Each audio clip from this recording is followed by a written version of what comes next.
Raja Pedang, Jilid 7, Episode 4. Tio Bewe yang berusia 10 tahun itu mewarisi kecantikan ibunya, juga pendiam dan manis sekali, sepasang matanya tajam serius, dagu di bawah bibirnya yang manis itu membayangkan kekerasan hatinya.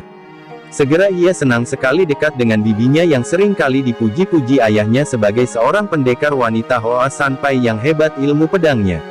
Adapun Kuilok, anak tunggal Kui Kong, berusia 11 tahun, memiliki watak seperti ayahnya, gembira dan agak nakal, akan tetapi juga bersifat angkuh. Hal ini mudah dilihat dari bentuk mulut dan matanya. Ketiga orang anak ini nampak gagah-gagah, cocok benar menjadi keturunan dari Hoa San Sieng, 4 orang gagah dari Hoa Sanpai. Sayang, katanya kepada 3 orang anak itu, kalau Hong Ji tidak dibawa pergi Koai Atong dan berada di sini bersama kalian, alangkah akan gembiranya. Didi, sebagai anak tua Supek, tentu kepandaian adik Hong hebat sekali, bukan? Tio Bewe bertanya kepada bibi gurunya. Xian Hua mengangguk. Tentu saja, akan tetapi kau pun tentu sudah banyak mempelajari ilmu silat dari ayahmu. Coba, Bewe Ji, kau perlihatkan padaku.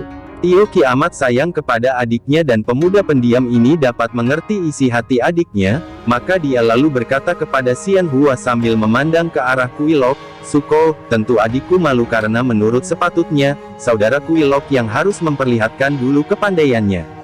Dengan kata-kata ini, Tio Ki yang baru berusia 12 tahun itu telah memperlihatkan sikapnya yang sungguh-sungguh dan memegang aturan.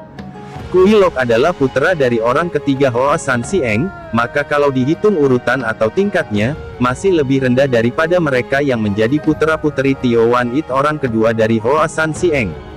Diam-diam Xian Hua tidak senang menyaksikan sikap yang angkuh ini, akan tetapi karena ia pun mengenal watak Ji Suhengnya yang keras dan jujur, ia anggap saja bahwa sikap Tio Ki ini adalah warisan ayahnya. Betul juga, Lok Ji.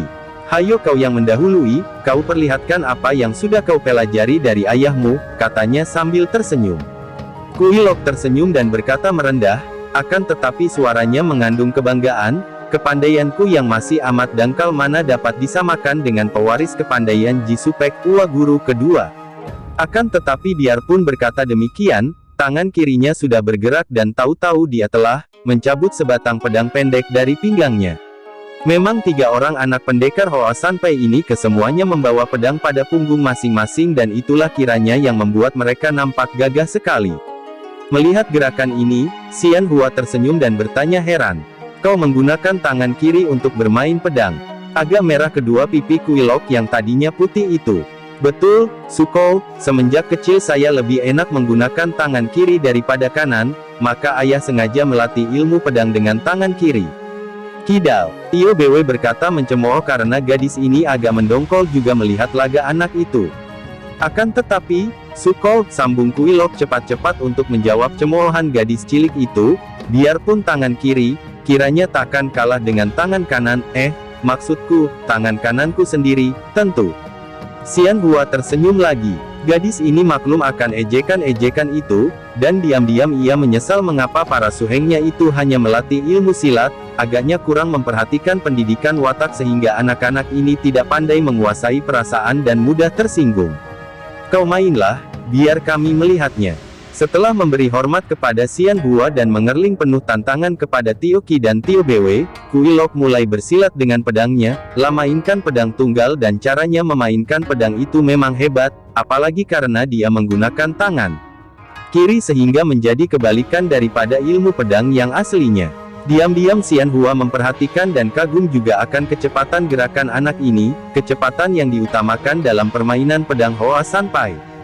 Yang amat mengagumkan hatinya adalah kekuatan yang dipergunakan dalam setiap serangan, demikian sungguh-sungguh dan selalu mematikan. Tak percuma anak ini menjadi putra tunggal suhengnya, Toat Bengkiam si pedang pencabut nyawa. Setelah menghentikan permainan pedangnya, Xian Hua berseru, bagus sekali, Lok Ji, kau tidak memalukan ayahmu. Gadis ini malah bertepuk tangan memberi pujian. Hanya Tio Bewe dan Tio Ki yang diam saja, tidak mau memberi pujian. Tentu saja Kuilok maklum akan hal ini, maka sambil menyarungkan pedangnya dia berkata, harap saja sekarang saudara Tio Ki dan Nona Tio Bewe tidak pelit-pelit lagi mengeluarkan kepandaian mereka.